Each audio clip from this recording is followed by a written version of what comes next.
And I mean, the headlines tell you that the labor market continues to improve, but at a frustratingly modest pace. The internals, the earnings, long-term unemployment, participation rate, youth unemployment, tells you the situation is very fragile. So I think the signal that's going to go out to the public is different from the signal that's going to go to our policymakers. And our signal to our policymakers is twofold. One, to Congress, please don't create extra headwinds because of the debt ceilings and the continuing resolution. Right. And to the FOMC and to the Fed, your job is much more complicated than you think it was, and it was already quite complicated. Well, Mohammed, we'll get to the Fed in a moment, but on the debt ceiling, which I'm glad you raised, I mean, this issue is going to come up in the next 6 weeks, really.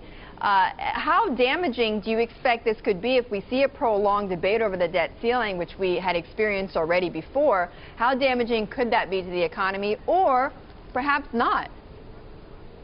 So we, like everybody else, are worried about the polarization in Washington, because that creates headwinds to our economy and stops our economy from expanding at a rate that it could be expanding.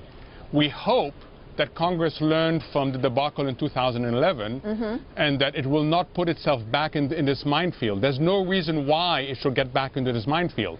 If it ends up getting back into this minefield, we will have uncertainty in the U.S. at the same time as renewed uncertainty in Europe after the German elections. So the big hope is that this report sends a signal to Congress saying, please, no additional headwinds. Well, Peter, do you expect that Congress is going to do anything with this report?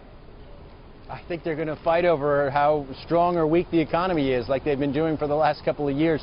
Betty, I've already been flooded with statements from both sides. Democrats highlighting the drop in the unemployment rate, Republicans highlighting the fact that this isn't the kind of job creation anybody wants to see in this country. And I think it highlights the gridlock that's likely to continue after this congressional recess. There is no clear end game in sight here, both for the debt ceiling and, as Mohammed mentioned, also the larger fight over government spending, the budget battle, continuing resolution. I'd love to get Mohammed's take as to whether or not, how Ben Bernanke and his colleagues are going to factor that in. Are they going to have to bank on the likelihood that we will see a debt ceiling fight, that we will see a fight over the budget, and as a result, are they going to have to factor that into their decision on tapering?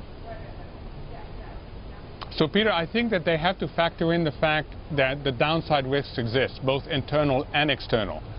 And if they're going to taper, they have to taper not just because the economy is improving, but because they're worried about the collateral damage. I think net-net today makes it less likely that they taper in September.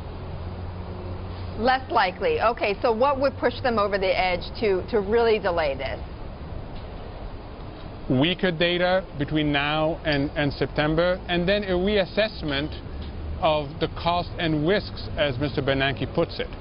Remember, the reason why they want to taper is both positive and less positive. Positive because the economy has gotten stronger, but less positive because they're worried about the collateral damage. And they're trying to strike that balance. And I can tell you, Betty, it's a very tricky balance. We have this notion of they're driving in a fog and they're trying to figure out the road. So it's quite a complicated issue. It is very complicated. Complicated also by the fact that we saw the markets react so violently to even the thought of Fed tapering, which is something now that the Fed has to consider.